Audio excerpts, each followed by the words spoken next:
আমি মনে করি গুলো তাদের রাজনৈতিক ঐক্যের ব্যাপারে অবশ্যই তারা চিন্তা করবেন। তো আমার পক্ষ থেকে আরেকটা পরামর্শ থাকবে, সেটা হচ্ছে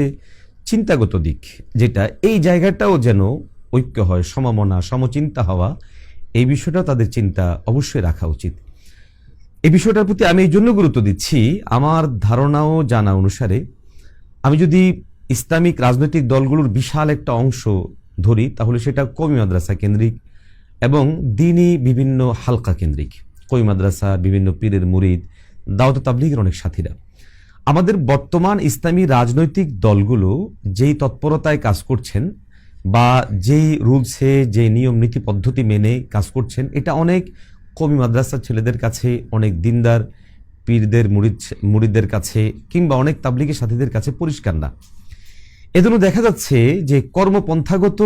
এই বিষয়টা তাদের সামনে পরিষ্কার না থাকার কারণে আমাদের আরেক শ্রেণীর ভাই আছেন যারা এই তৎপরতাকে অবৈধ মনে করছেন,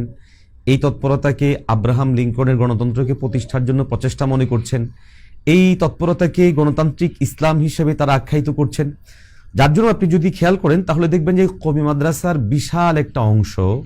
দাওয়াত তাবলীগের বিশাল একটা অংশ, বিভিন্ন পীর সাহেবদের মুরিদদের বিশাল একটা অংশ, এমনকি বহু পীর সাহেবরা পর্যন্ত চলমান যে সমস্ত রাজনৈতিক আন্দোলনগুলো আছে এগুলো থেকে নিজেদেরকে গুটিয়ে রাখা, এক্ষেত্রে এটাকে তারা দায়িত্ব মনে করেন, বা একরকম বলা যেতে পারে তারা এই ব্যাপারে প্রচণ্ড পর্যায়ের অনীহা তারা রাখেন।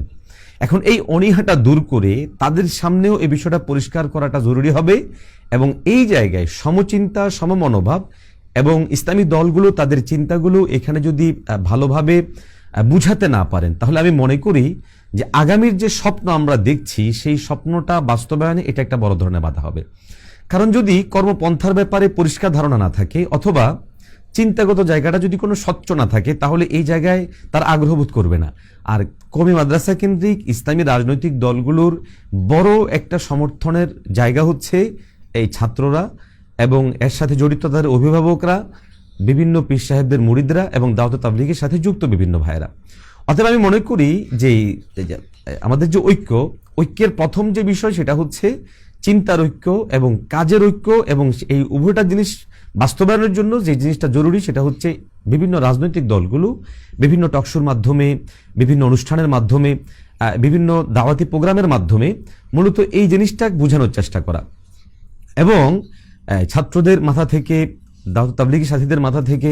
এবং বিভিন্ন পীরের মুরিদ যারা আছে তাদের মাথা থেকে এই বিষয়টা পরিষ্কারভাবে ঝেড়ে ফেলা যে এখানে আদৌ আসলে গণতন্ত্র প্রতিষ্ঠার জন্য কিংবা গণতান্ত্রিক ইসলাম নামে যেটাকে রূপায়িত করা হচ্ছে, এই ধরনের কোনো বিষয় এখানে বাস্তবায়নের করার জন্য কোনো তৎপরতা চালানো হচ্ছে কিনা। আমি আমার জায়গা থেকে ইসলামী দলগুলোর ব্যাপারে যতটুকু জানি, আমি পরিষ্কার ভাষায় বলছি যে কোনো একটি ইসলামী দলও গণতন্ত্র প্রতিষ্ঠার জন্য কিংবা আব্রাহাম লিঙ্কনের মতবাদ প্রতিষ্ঠার জন্য চেষ্টা করছেন না, কাজ করছেন না, বরং তারা ইসলাম প্রতিষ্ঠার জন্যই কাজ করছেন, এবং ইসলাম প্রতিষ্ঠার জন্যই তারা তাদের মেধা, শ্রম, জনবল, অর্থবল সবগুলো ব্যয় করছেন। অতএব আমাদের যারা কাজ করছেন, আমাদের ভাইদের দায়িত্ব হবে মূলত এই জনগোষ্ঠীটার কাছে নিজেদের কাজের যেই অবস্থা আছে সেই অবস্থা তারা পরিষ্কার করা। দ্বিতীয়ত, ঐক্যের ক্ষেত্রে যেটা খুব জরুরি সেটা আমি মনে করি ইসলামী বিভিন্ন রাজনৈতিক দলগুলো থেকে বের হয়ে বিভিন্ন ছোট ছোট দল, উপদল তৈরি হয়েছে। যেমন জামাত ইসলামী থেকে বের হয়ে এবি পার্টি তৈরি হয়েছে, খেলাফত মজলিসে দুটো ভাগ আছে, জমিয়ত ইসলামের এরকম ভাবে ভাগ আছে, এরকম অনেক দল তাদের এখান থেকে বের হয়ে দেখা গেছে লোকগুলো তাদেরই, কিন্তু পরবর্তী সময়ে কোনো দ্বিমতের কারণে, ভিন্নতার কারণে অথবা কোনো পরিবেশ পরিস্থিতির কারণে তার আলাদা দল করেছে, আলাদা সংগঠন করেছে, কিংবা আলাদা ব্যানারে তারা বের হয়েছে। অর্থাৎ এই জায়গায় যারা বের হয়ে গিয়েছে তাদেরকে আবার পুনরায় একসাথে যুক্ত করা, এটা একটা গুরুত্বপূর্ণ পয়েন্ট। আরেকটা জিনিস যেটা দলগুলো অভ্যন্তরে জরুরি, সেটা আমরা তৃণমূল থেকে লক্ষ্য করেছি, সেটা হলো দলগুলো দায়িত্বশীলদের মধ্যে অনেক পুরনো দায়িত্বশীলরা দেখা যাচ্ছে যে নবীন যারা এসেছে তাদের সাথে পুরনোদের একটা বড় ধরনের প্রতিযোগিতা, প্রতিহিংসা কিংবা দ্বিমত, ভিন্নতা, বিরোধ আমরা লক্ষ্য করি। অতএব আমরা মনে করি যে এই জায়গাটায় দলগুলো যদি তাদের টেকসই ভাবে চায় যে আমাদের এখানে ঐক্য হোক, তাহলে এই জায়গাটায় জরুরি হবে যে তারা তাদের পুরনো যে সমস্ত দায়িত্বশীলরা আছে ওই দায়িত্বশীলদেরকে কাছে টানা, তাদের বিভিন্ন যদি ভুল ত্রুটিও থাকে সেগুলো সংশোধনের মাধ্যমে তাদেরকে কাছাকাছি আনা। পরবর্তী স্টেপ যেটা হবে সেটা হচ্ছে ইসলামী রাজনৈতিক দলগুলো ইসলাম পছন্দ করে এই ধরনের রাজনৈতিক দলগুলো তাদের রাজনৈতিক যে টার্গেট এটাকে বাস্তবায়নের জন্য নির্বাচনকে কেন্দ্র করে অথবা সাময়িক যে সমস্ত পরিবেশ পরিস্থিতিগুলো আছে ওটাকে কেন্দ্র করে তারা একটা ঐক্য করতে পারেন, এবং এই ঐক্যটা সমস্ত দলগুলো ভেঙে যে এক হতে হবে সেটা জরুরি না, বরং এই সমস্ত জায়গাগুলো প্রত্যেকটা দল তাদের আপন জায়গাতেই থাকলো, সিট ভিত্তিক একটা সমঝোতা হতে পারে, এরিয়া ভিত্তিক একটা সমঝোতা হতে পারে, এবং